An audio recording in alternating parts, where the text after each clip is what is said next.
Data Pairs now. This is Ray Kennedy, now Secretary of Data Pairs, and we're Denise online for a push interview with Matt on Presidente.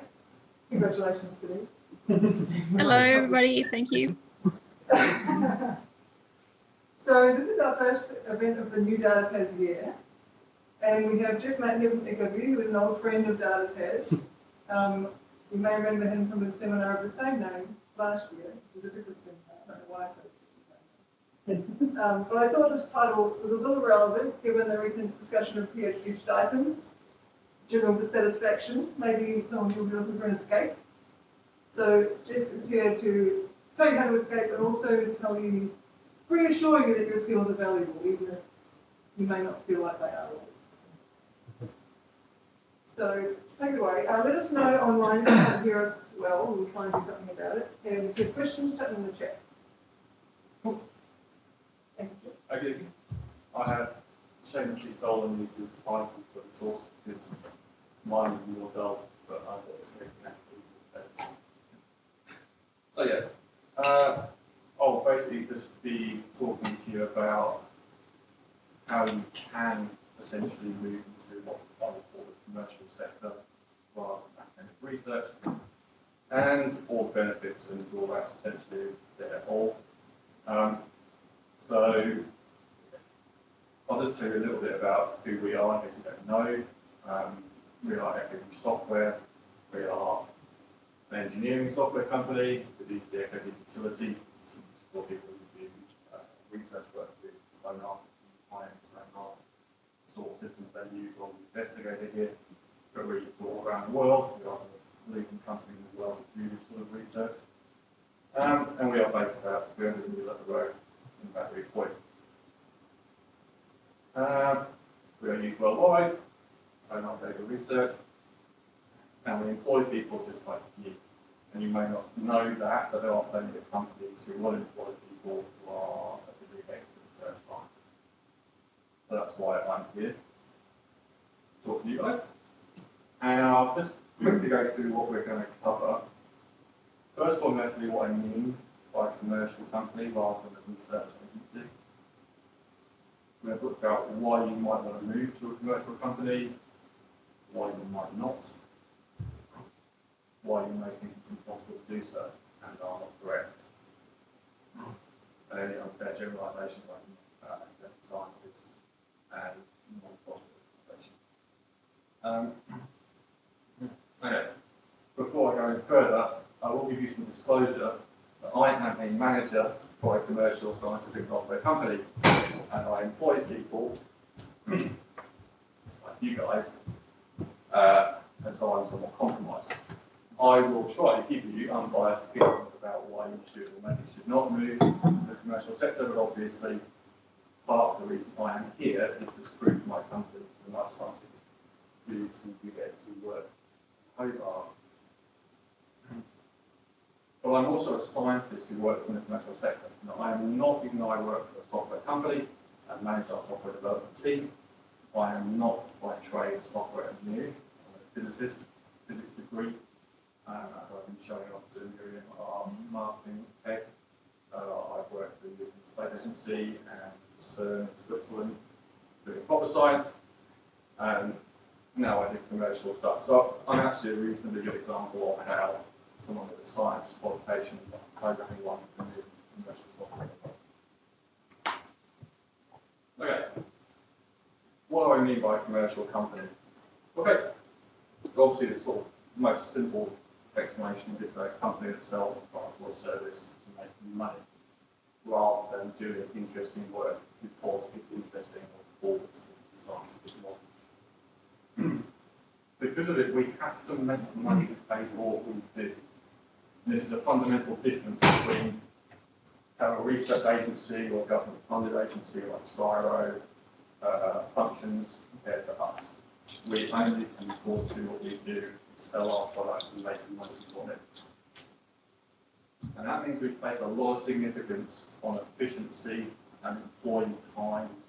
And this point I will come back to several times during the talk with one of the fundamental differences we see with how academics, that are treated or how they work is that if you are funded by a government agency, you don't necessarily have to evaluate how much you guys cost to run per hour. Whereas in a company like ours, everyone in our company, we know exactly what they cost per hour to run, which has an awful lot of driving force on what we do, and it drives a lot of the differences between a commercial company and a non-commercial organisation. And we're typically much smaller than non-commercial organisations. This is a bit of a generalisation. There are obviously very large commercial companies in Australia, like BHP, Rio Tinto, and so on. But if you look at the stats, less than 1% of Australian companies are more than 200 people. Echoview Software, for example, is 30 people. Whereas you look at places like Cyro, even places like UTAS, it will be thousands of people. It's a very different behavioural sort of institutional problems with size. And a lot of the issues you tend to find with a non-commercial agency can be related back to their size and their bureaucracy. And some of those problems will exist in similarly sized commercial organisations too, just because the layers of infrastructure they have are so great. But given that the vast majority of companies in this country will be less than 200, probably less than 100 people in reality, there is a fundamental difference for most commercial agencies where you basically get noticed more with a more significant role, and not just an anonymous cog 40 layers down from the CEO. You tend to be very visible, and that makes quite a big difference to how commercial organisations treat their staff. Okay, so why do you want to move from research into a commercial organisation? Money, because we can pay you. I was genuinely actually quite horrified when I talked to Lisa recently and saw how badly paid PhDs are here. So one of the interesting things we find for research scientists is that they tend to have gone from their undergraduate degree, postgraduate degree, postdoc. They've never potentially left the academic sector, which means they have no concept of what they're actually worth.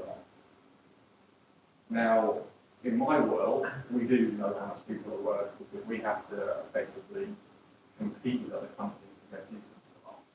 So we have no choice but to pay you what is effective to get you to come to us rather than something else. It's not always millions of dollars, obviously, but we pay significant amounts of money. Stability. Are you getting old? There's one of the interesting gaps to it. I've seen this come up quite often in talks with academics where if you're 25, moving countries every couple of years, taking some cool research project in South America, Patagonia, and going to Iceland in a couple of years, it's really exciting and awesome. When you get to be like 35, and maybe you want to get married, maybe you want to buy a house, suddenly competing for your grant to get paid every couple of years is a massive thing in the arts. And it becomes a fairly consistent point of difficulty, I suppose, for more senior research people, because it's hard to keep this going, and it's harder to get a home loan if you're only guaranteed to be getting paid for 2 years.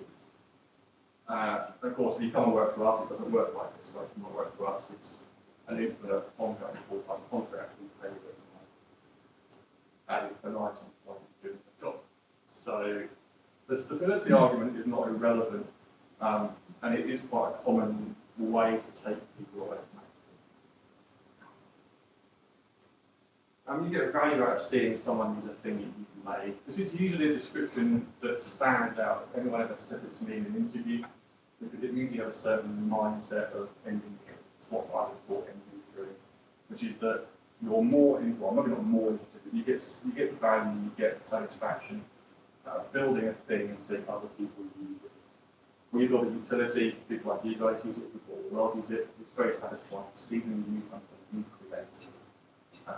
It is really fundamental of engineering, and it's potentially a different mindset from research, research is about pushing back knowledge, creating new knowledge. It's not necessarily about creating something practical. It's not the intention. But what we do is create something practical. And there's a sort of misinterpretation that people think if you want to do this sort of engineering role, you have to have done an engineering degree, which is not correct. Practical engineering can be done by anyone with a science degree. Well, I'll come back to that then. Growth and personal development. Like I said before, we value people by the hour. It is not in our interest to waste time. And it's not in our interest to keep people underqualified or in junior roles. If I employ someone, put them into a junior role, maybe they're straight out of university, it is not in my interest to keep them there. It's in my interest to work extremely hard to upskill those people to be as useful as they can. And so people will not stay in junior roles for more than 2 years. You can see they'll be promoted up and they'll be put in front of people who are highly experienced, get a decent amount of knowledge transfer. It's not a guarantee in every commercial agency. You'll always find rubbish managers in certain companies who don't do this, but it doesn't really make economic sense. It makes economic sense to upskill your team to be as effective as possible. I have no idea how this sort of stands in research well. Do you guys get developed by senior people? You get placed in senior roles, but nobody actually develops you. Yeah.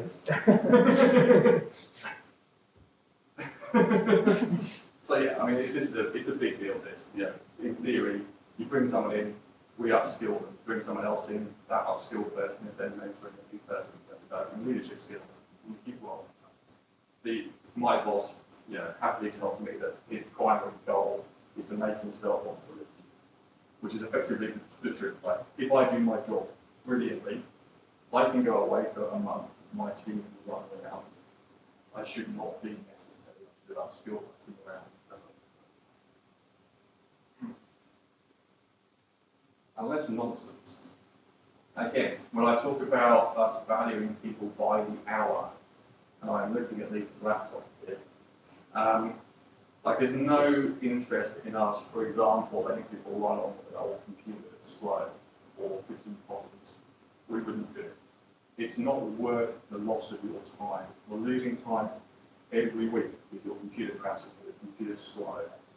It's not worthwhile. We'll just go to Dell on a computer for $3,000 and we'll just do it. Because your time is worth so much, it's not worthwhile investment. We wouldn't be using OpenOffice, we'll just go and get an MS Office. We just took on a person last year to do a machine learning project. He told me, I need a serious computer with a serious graphics card. I said, tell me which one. He said, this one, important, $6,000, $7,000. We just buy it, bang, get it done. Because it's just not worth wasting time. He spent 3 weeks umming and ahhing saying, well, is that really worthwhile? That's 3 weeks of his time he's not productive. And that costs way more to me. It's just not worthwhile. And we do these sums, but we don't mess around. Similarly, when you go to conferences, you'll see, before starting academics, flying some weird ass airline, doing like a 10-hour layover in some bizarre airport, and then get cheap to get to the conference in Seattle or whatever. We wouldn't do that. We would just go straight to conferences and get the most efficient flight we can. We're not flying business class, contrary to popular belief, we're not flying business class in commercial agency. But we would get a solid flight. We don't waste time. We want people to arrive feeling as sort of useful as they can in the plane. We put people in a hotel next to the conference facility. We would be looking out for some Airbnb where you can put 15 students in the same place. So we just don't pay for this nonsense because we are fairly fixated on efficiency and cost.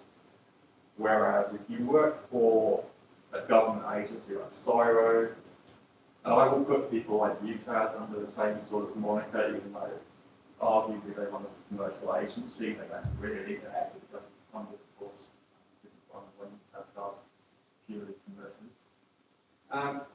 You tend to find a very poor valuation of staff. So staff get using old computers or using gear that doesn't quite work for them. And it's just because no one is actually evaluating what it costs or what it will work. So they're not actually having to evaluate the efficiency, the economic efficiency of what they do. So they can let you run with something automatically. They don't do the maths to work it out. Okay. Why might you not want to move to the commercial sector? Because you really like researching new knowledge, right? Research guys push back knowledge, try and find out things that we didn't know before. We don't really do that. We do a certain amount of it occasionally, but there's a reason why research is done by non-commercial agencies, and that's because it does not make money. It costs money, it costs an enormous amount of money. It's a loss-making exercise. So if you really like pushing back knowledge and diving into interesting things, we do to a certain extent, but we don't do it to the same extent. We do field research. You certainly can't spend years researching, say, an algorithm or technique where you've only got like a 20% chance of it actually going to the practical implementation. The cost will be extremely high, and if you come back and say it didn't work, that's not great. So we don't do a huge amount of research. It's just not in our nature. We tend to work with research as well. You want to change produce every couple of years. Depends who you work for. Some commercial companies have the ability to do this. We're relatively dynamic. We obviously work on a single product, largely the Echoview product. But there's a lot of different sub parts of that project with different algorithms or different interactions. And so you can change what you're doing. You won't just be churning the same code every day. But if you want to say, yes, go to Antarctica for a year and then go, how they're going here for a year, you know, we don't have that sort of flexibility. And companies typically don't appreciate it if you join, stay for a year, and then jump to another company, and then stay there for a year, and jump to another company. It's not the most popular thing amongst us, because obviously it costs us quite a lot of money to try and upskill someone. So we prefer to stay for long. You really want the title. Don't want your tenured fellow. I'm being a bit unkind, but I'm sure we all know people who are doing PhDs or done PhDs in subjects that have no anything at all, so they can put doctor at the top of their name. It's hilariously common. And there's nothing wrong with wanting to be Dr. Blah or fellows in Maggie. But obviously, to us, we're not especially interested. We don't do that. You get to be a developer. Instead of blah, you get to be a senior developer, and you get to be a head developer. But we don't have these, I don't put letters up to my name. I'm not Geoff Matt, manager, blah, blah. I don't have a title. So we don't do this stuff. But that means something to you, then you can get it first. You want fame and glory? And this is slightly silly, but not entirely. Like I've seen people, obviously, if you publish papers with your name on it, your lead author on papers, if you publish a lot of papers, you can become a significant figure in a certain field. And you can become fairly famous within that field for being a leading academic in the subject. And I've seen people who are genuinely quite famous within a certain field, the field that we work in. And we don't do that way, right? We don't, when you get a product, you buy a car, you've no idea if you built your car, you've no idea if you built your phone. Engineers don't get that credit, right? You build the thing, the pleasure you get to see people use it, but it's not going to have your name. Okay, let's get on to the fun bit. Why you may think it's impossible to move from research into a commercial company. And this is probably largely based on the fact that if you have never seen the inside of a commercial company, you might not understand quite what it looks like. And when you don't know what work looks like in a different field, you're being led by things that you do see, whether they're realistic or not. So when I say commercial software development, there is a tendency to see the image that media presents us with, which is a guy sat in a very dark room with green text on very large monitors with some sort of binary connection to this computer web. And it's stupid, obviously, we know it's not entirely true, but there is a tendency to think that I can't go into commercial software because the people who do it have a magical skill set that I don't possess. And my only visibility of this sort of work is this. And they do look like they have a visible skill set that I don't have. So it's easy to talk yourself out of the possibility. Do I take a shit? No. Okay. So the reality obviously is somewhat different. This is actually my desk, and you can see there's blue room around it. It's a fairly normal desk. I'm sure it looks more dissimilar to many other desks you will see every day. It's got a computer, it's got screens, it's got a keyboard, it's got a Harry Potter figure. And you can see the desks around it as a development room for Echoview. There's nothing particularly miraculous or clever about it. We're not in little booths like Gilbert, we're not in a dark pipe blinding down. It's an open room, we can talk to each other to help each other out.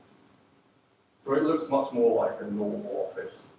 And in fact, almost regardless of what sort of engineering, software development, possibly even academic science, depending on the field you go into, the rooms tend to look quite similar. Right? The desks with computers on. I think about it from the other side, how people think when you tell them you're a research scientist. And the image comes up of people in lab coats with tiny coloured liquids, or people writing on blackboards and doing complicated equations. This is what people think of when you say I'm an academic research scientist. Again, it's delusionary and not entirely correct. But it's the same problem the other way around. It's just that image of what you think the role is and why you make the blockage to actually think.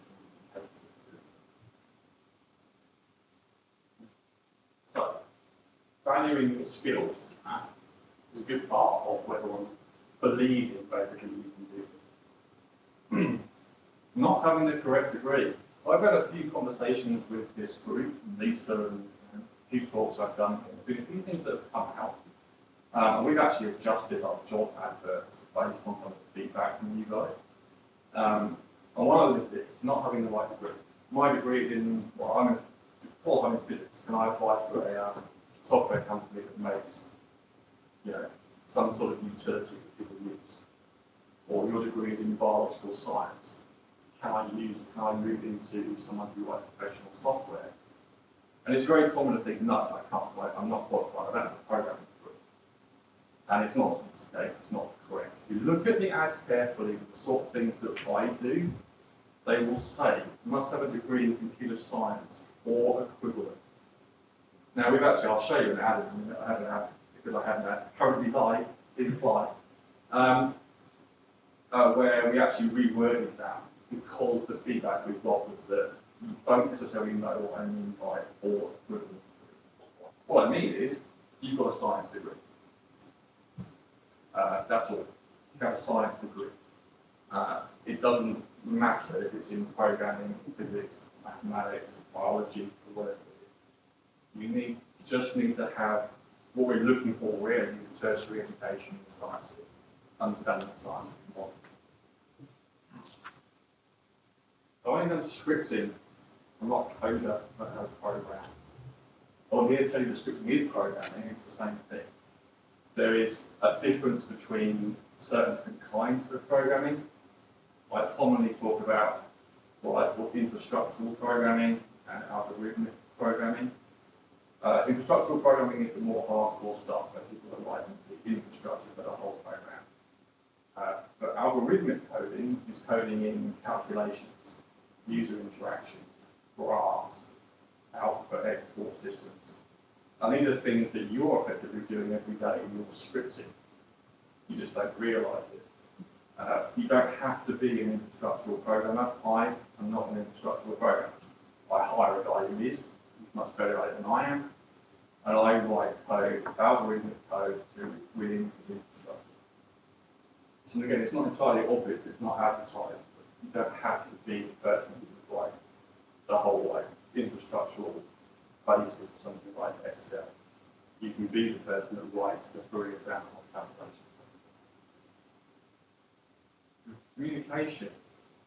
He was delivered a paper to a large intimidating conference full of like hardcore senior people who were going to take the part just for their own entertainment. But this is a skill. This is not a small thing. I asked most of my teams how in front of a room this size, packed out with senior qualified people. Most of them were like mine. That's what you do. It's not a small thing to do, especially if you know there are potentially hostile people in the audience who are just going to ask difficult questions for fun. And yet, nearly everyone who does research science has done it. Communication is a huge deal. Again, you might think that in software development you don't communicate, right? We just plug our stuff into the net, communicate with beeps and stuff. But the reality is communication is a huge deal in what we do. You can't work on your own. I'll say it again and again, you cannot work on your own. We are constantly falling out to each other in our room, saying, does anyone have to do this? Does anyone know what the problem is with this? Because it's not sensible to think that you're a genius and you can do it all on your own. Communication is a big skill, and typically most people in academia have that skill because they're taught. The ability to process scientific papers, obviously everyone here has to process a scientific paper, or write scientific paper. In what I do, I have to encode things from scientific papers into our software. And if you are not a research scientist and have never been a research scientist, they can not be trivial to read. And they're often full of a lot of Greek symbols and complicated formulae. And they're not actually trivial to understand and get the important stuff out of them. And we do this routinely, we have to do this all the time. It's not easy necessarily to train someone who's got a programming degree to be able to read an academic research paper on some new algorithm, some new technique. And yet, of course, you guys not only have experience writing them, reviewing them, reading them, and finding them, all of which is tremendously useful. And comfort with formulas and mathematics, right? Again, someone who's been trained as a programmer, degree in computer science, might be amazing at writing code. They might be terrified by hardcore mathematics. You know, maths is a serious skill, and you don't need it to be a coder. I do need it to be a scientist in software. That's a skill. That's a skill that you can bring to me that a lot of people will not have. Hopefully you do. Okay, this is an example. You don't have to read all of this. But this is a real case that we did a few years ago. It's a noise removal algorithm. So what you can see on the left here is what one of the windows there really presents. That's just an acoustic underwater acoustic echogram. The red line at the bottom is the seabed, and then the fish with blobs in the middle. But you can see there's a huge amount of noise, right? A huge amount of noise in here, and you need an algorithm to pull it apart. And again, my fantastic code architect has written all the infrastructure which you don't have to worry about for that calculation. It will provide the input data at the top, we have to execute an algorithm and then provide the denoise out with the data on the bottom. But what you get given is the paper, right? The scientific paper that's been published about how that algorithm works. And again, I'm sure if I hand this sort of paper to you guys, it's not going to freak you out. You're going to be able to read it and go through all the myriad of references that it has, and the frankly blah blah that sort of unwieldy sort of text communication style where it defines everything as it mentions it and so on and so forth. But for someone who's not used to it, who's more used to practical development, this is not an easy thing to read and process. And there's no reason to my mind why anyone listening to this lecture is capable of doing this. And this is the sort of work that I can do. Okay. So I suppose you do want to apply. I have a couple of hints and tips for things that you may not know if it doesn't apply to a commercial company rather than an academic one. There are different things that we value. Concentrate on practical problems that you have solved. I created a cool algorithm to do this, and I wrote it in Python. I researched Python to do it. I did a cool graphing thing. We researched how to write this graph, we collaborated with other people to create this really good data visualization. Practical solutions is what we care about, because I need to know that you can do the job I need to do. You can say, I've written these algorithms, I've written these visualizations. That stuff that I do is the evidence that you can do a job like. And emphasize the skills you have. Emphasize communication, emphasize your ability to think like Python. We'll talk about the things you can do. Communication. Nail communication may not be a big deal to you, but it is to the commercial sector. I won't talk about publications extensively. This is where things differ from academia, where publications are very important in academia. They're very, very unimportant in the commercial sector. So you may have published an amazing thing in Nature. It's less likely to be relevant to me rather than what the algorithm in that publication is. I'm not really interested in where you published it, how many papers you published it. I'm interested in what you in the paper. Talk even less about how prestigious the university or research institute you work for is. Again, I get a lot of applications when they come from research saying, I worked for Harvard, blah, blah, I worked for University of Oxford. And then it goes on to describe why this is the most prestigious place in the world, and therefore I'm amazing. But I don't care. I don't care where you got the degree from. I care that you have the degree, and I care what practical things you can do. It doesn't really excite me if you work for a very exciting place. It's just not as critical as me. We are hell-bent on practical skill set. That's what we want. You don't have to read all this either. This is the live ad that we have for Echoview right now, so I am now in blatant spooky mode. But this is the sort of thing, and I will show you some things in here. So this is for a quality assurance engineer. We need people who can test algorithms, write algorithms, verify what we're doing is correct. It's a serious thing for us. We have pretty much as many QA guys as we do programmers, because we have to test and verify what we do is solid. But you can see what I was talking about, my laser work, that we have it. So I've changed a few things compared to what we've done this before. So familiarity with scientific practice, such as environmental science, physics, mathematics, or similar, rather than just saying computer science or similar, trying to explain to people that you have the skill set. Similarly, below it, experience with scripting languages, but going on to actually say which ones are Python, Java, Visual Basic. Because this is coding to me, you just may not believe it is. But it is coding, the logic is the same. We tend to code in C++, the logic is the same. And I also added a fantastic sentence up here. This role will suit someone with experience in quality assurance, or a scientist looking to move into the commercial space. In desperate attempt to try and recruit you guys away from academic research. And that's about it for me.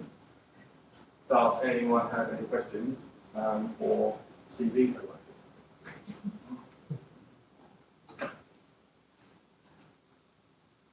Quiet.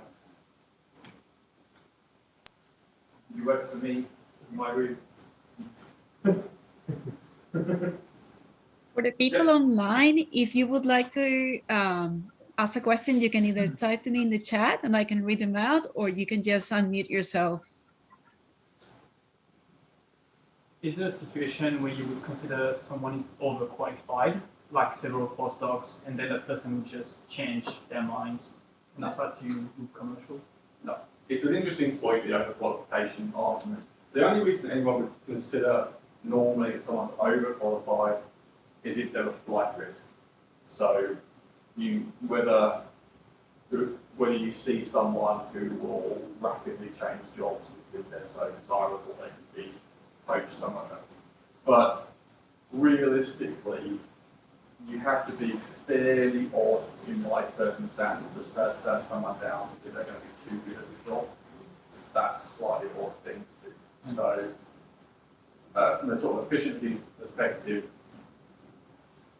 as far as I'm concerned, if someone's prepared to accept the sort of package we offer and they're happy with it, then I'll take the most qualified person I can get. If they're vastly more qualified than me, brilliant. That's all. The more skill I can get for the money, perfect. there's really no such thing as being overqualified. Like I said, there probably are cases where you get managers who don't want people more qualified than themselves, they might be intimidated by that, but it's not a very good sort of commercial standpoint. You really want the best people you can get, so no. The more qualified you are, better it is. What like quantity and kind of collaborative work exists for positions like the one you're advertising? So in terms of collaborative, what do you mean, in our company or? Yeah, I'm trying to get a picture of what it's like, what kinds of interactions with other people typically take place and how much. So there's about 12 people in the development room. That's programmers, quality assurance and documentation. So what would normally happen for that role, which is the quality assurance role, is that I will, for example, write a denoising algorithm. It then goes on to an independent tester who will basically be given the same paper and have to write the same algorithm themselves independently using Python, Excel, whatever tools they can get, so that they can independently verify the values that one cut there correct. Now, to do this sort of effectively, you're going to have to, after a while, get to know most of it, but because it's like underwater acoustics, obviously you have to upskill people. So you will be working with other people. So, well, I understand the principles of this. Does anyone know how to code this particular algorithm, or does Python have something to do this algorithm? And you'll be talking to one of the other quality assurance engineers, even one of the other programmers, to just get that information. So we just do not work in isolation. The interaction is very high. Again, because it's not efficient, one of the usual things I'll tell anyone we employ is that if they spend more than like 2 hours trying to do a problem and getting nowhere, then they need to go and start talking to people. There's no point in someone seeing it for half a day. So we have the benefit of having a lot of senior people who have been in our organisation for a long time, with a lot of domain knowledge, and those people are available, and they are told that they are part of their role is supporting helping other people. We have 3 underwater acoustic scientists who work in support and sales. They're also available to us because there are times we have to go to them and say, well, if you're doing this sort of work out on a boat, what does it look like? Am I giving that person the right sort of functionality? So there's a huge amount of communication, basically all day, every day. It's one of the harder things to sort of get through to programming graduates who might expect to be working on their own. They might just be writing lots of code on their own quietly. It's just not how it works. Yeah. Probably the hardest thing for people working in my team is if you do like to work quietly on your own. We don't really. It's constant talk. Try and work it out. So there's a lot of support and so trying to get that skill, knowledge basically across from person to person. It's usually pretty good.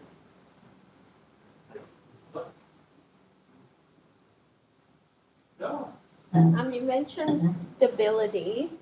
So I was wondering, in broader commercial business or just in Echoview, if some of your stability is dependent on the market or consumer demand? Yeah, so it's an interesting argument. I mean, so yes, in theory, if the market falls out of your business, then, you know, in the worst case scenario, people get laid off. Right? That's the absolute worst case scenario. That's never happened in the Echoview project. So it depends how ambitious you're being, I suppose. If you go and work for a startup, you're taking a bigger stability risk for obvious reasons, because they're usually running in a loss-making stage, develop a product or a service with the idea that it makes money in the future.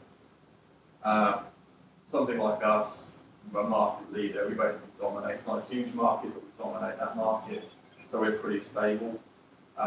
So it's pretty solid, basically. We have laid off on this team.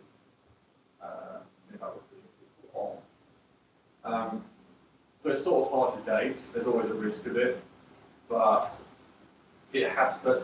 I think the bottom line is that it has to be redundancy. It's the only way you can not be stable.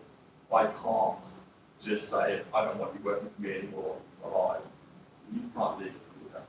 So, so it can only be, and redundancy again can only be because you can't actually afford to pay. So most places are pretty good if it's a stable company. And you can check that obviously, and I would, if you are applying for a role in a company, it's very well worth looking up the company and seeing how long they've existed for. Does that give you some idea that they're going to be stable in the future? So we've been here for about 20 years, pretty much. So we have a pretty solid idea of where we sit, what we do. And yeah, that's about the best you can do. Not very much. Oh, just out of curiosity, how many people have you converted from academia? From academia, apart from myself. So Echoview has a few.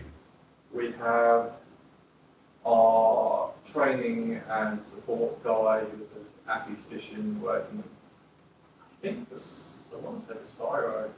And we stole him.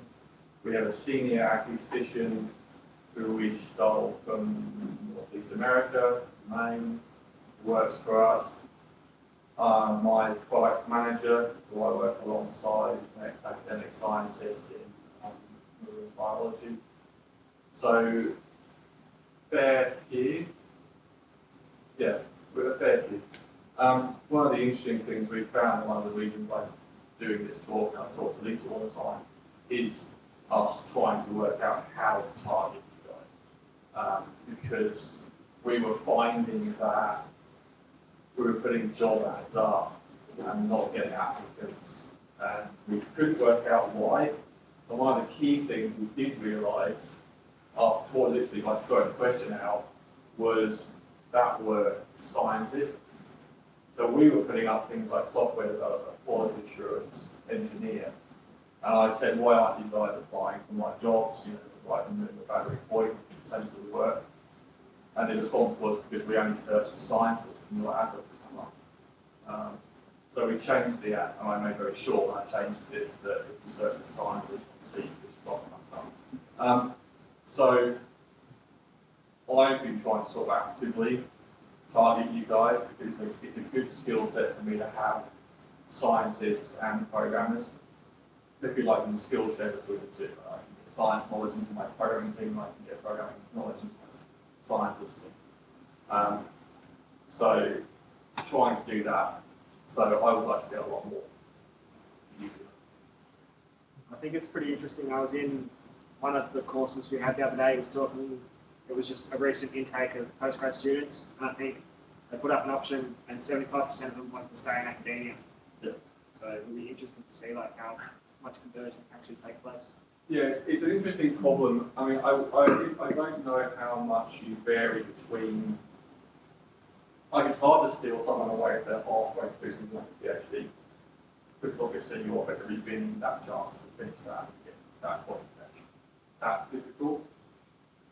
After that, I wonder how many people are in research when they are not necessarily full-on sort of research mentality. I wonder how many people would value doing, making practical utilities. But they've gone into research because that seemed like the obvious line of sort of direction from a science degree. So it's an interesting question. And of course, it will also be interesting to know how much it's swayed by the fact that, you know, the package, the salary, stability, how that compares. Yeah, and, you know, it's one of those things you see. I wonder how well it works once you get into the sort of 30s, 35 plus. I wonder how tiring the research world gets. You know, we were in talks recently, one of the recent talks on women in data science, and one of the things that comes up again and again was, I have a child, I came back to research, I can't get a grant, but I haven't published enough papers, I've had a child. And this sort of stuff, which I imagine gets pretty grinding after a long time. So yeah, it's an interesting question, and it will be interesting to know if we can feed people away. It's for us, there's a sort of recruiting and a constant interest in talent for Hobart. You've got to get people that I can move to Hobart or people that are already in Hobart. And of course, one of the biggest audiences in Hobart is probably academic science. And so it's a good place to find time.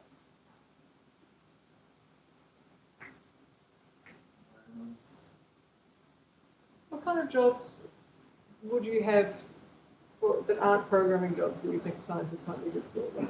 So we do have support, what we call support roles or consultancy roles, where you might have a user who is trying to do something with our software and they need us to talk them through how they do that.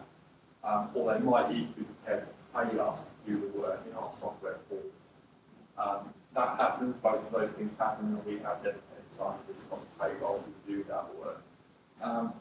That's probably a little bit more specific in that most of those guys will be underwater acoustic scientists, obviously they need to know the internet. Other than that, for our company, like what we do is write software, so programmers, testers, and documentation. And we do have a research scientist actually in documentation, who's next aspect of this is one of our documentation team. Again, because they're used to writing about science. So they're the three primary roles, basically: coding, testing, and documenting.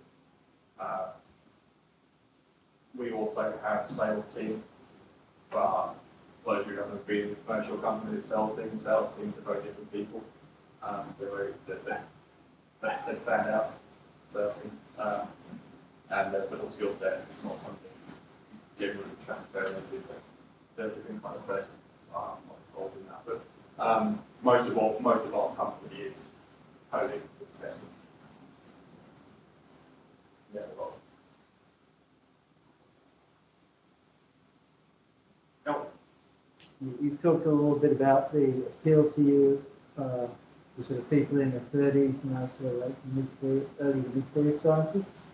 From your point of view, how old is too old? Too old? Yeah. We don't really do it. Like, it's not really.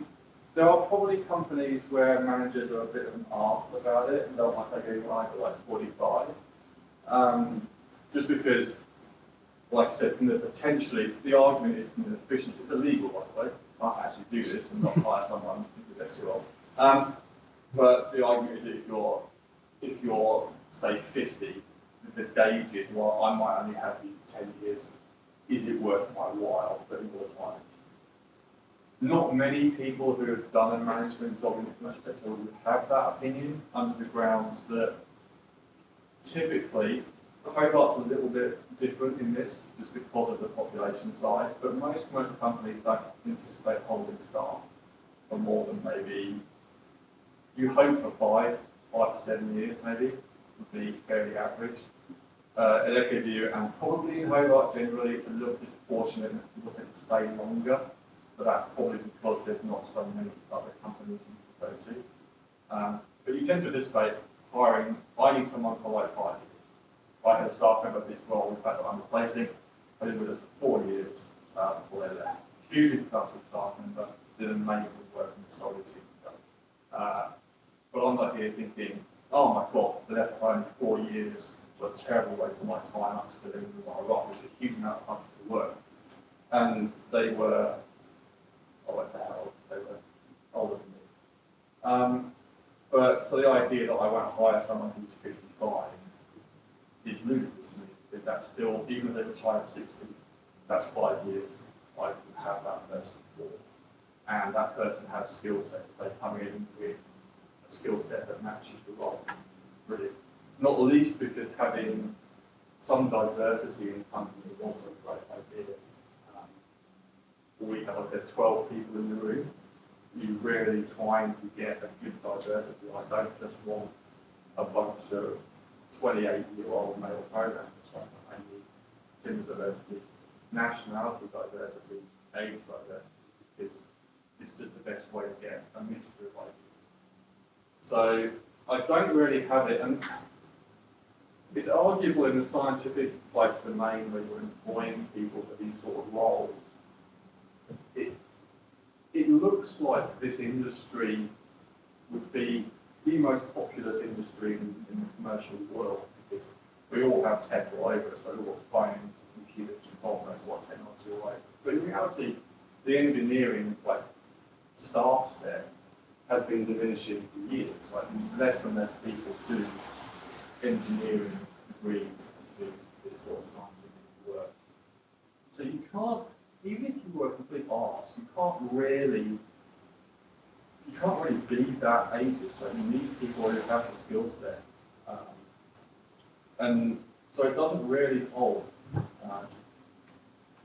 It's not really a thing. You're looking for someone with a skill set, that's what. Not really interested in where they're from, how old they are, what gender they are. It's just not really an issue we would consider. Even though, yes, I'm sure there are people who would. And maybe some tech startups will bias people who are in their 20s, partially because it's easier to impress those people and convince them to work harder for less money, because they think they're part of something exciting, something bigger.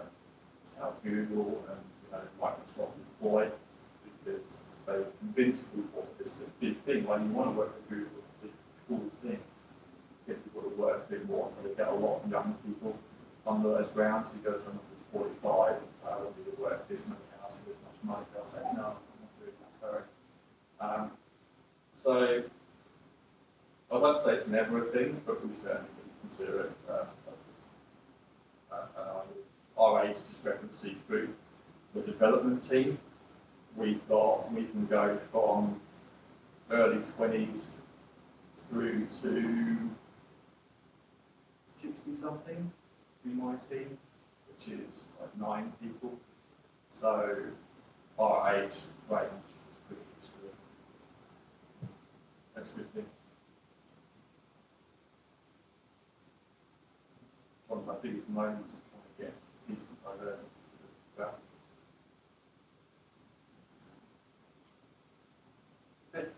That's really interesting. Then what's your average week look like? Is there lots of diversity in tasks? So for a job like this? So, yeah, pretty much. I mean, so there's different types of, so we have a task management system. So anything that we want to put into the software, we get a task assigned to it, and that task comes to me typically, or us, or the assurance. And those tasks get prioritized. Can we do it now? Do we do it in 6 months? And who does it? It's sent out to people to do those tasks. Once you've done the task, then it goes across to quality assurance testing. It's back to you. If there's problems with it, quality assurance gets cleared, and it goes through documentation. And those tasks vary wildly between something which could be a 12-month task, like we're doing something now, implement, a machine learning algorithm, detecting things in computer data. A massive thing for a long time. But then today, this morning, I did 2 bug fixes, which were do this and this, software crashes. Push this button, text looks funny, what's going on there. Go into it, find the problem, identify the problem, fix the problem. So typically on our lists, we would have between sort of 10 and maybe 20 tasks. So anyone's list at the time, they're prioritized in order. They're not totally, they're in a rough priority order. But and you would be mixing at the moment between developing new features, fixing bugs, and sort of thing, and actually adding tasks, because you're using the software every day, so we add tasks, we notice things go wrong. Typically our year, we release once, well, technically we release twice a year, but we have 1 big release a year. So our release cycle looks like X months of coding brand new features into the software, which means you might say, okay, I need to code a completely new class. You go through breaking down the requirements, potentially looking at customer requests and what it should look like, maybe looking at scientific papers and how it should look. Then you actually write the thing and then it will be tested. That goes on for several months, and the variety of that is pretty high. We have tasks this year which are exporting the echograms to images for use in science papers. That's been put in. We've got machine learning detection stuff. We've got loading data from different hardware echo sounders that we haven't looked at before. And Lord knows how many other things we've got in the software this year. But for those features been coded for X months, we've just crossed over our threshold now, which is where that development stops. Now we spend a few months doing sort of rigorous testing and bug fixing before we feature release the client. And then we release, and then we roll and start again. So yeah, the number of it, so the average programmer on my team at the moment would probably have 3 QA tasks to QA small bug fixes, like this particular calculation crashed and for this number it's one of the boxes. No, it doesn't. The test that it doesn't. It worked how it's supposed to, and move it on. They will also have bugs coming back to them from big features that they've coded. So exporting our images to JPEG images for presentations are, the colour legend on the right hand side and the right text isn't readable. But goes back and the program fixes it back and go. So there'll be a very large list of those improvements. So,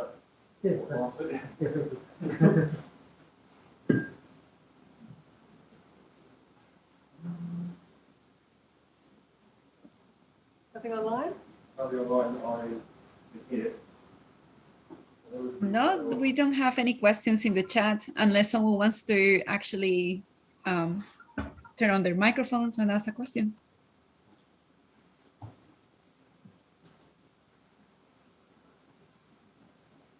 Maybe not. No. That's all right. Well, thanks so much, Geoff. That was really useful. I think you might have a few applications for your job.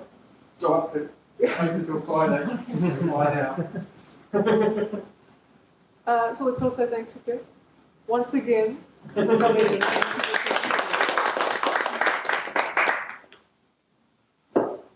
Cool. Thanks everyone for coming.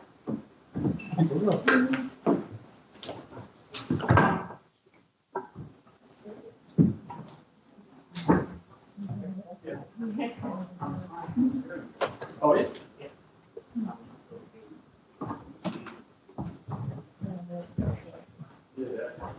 Terry?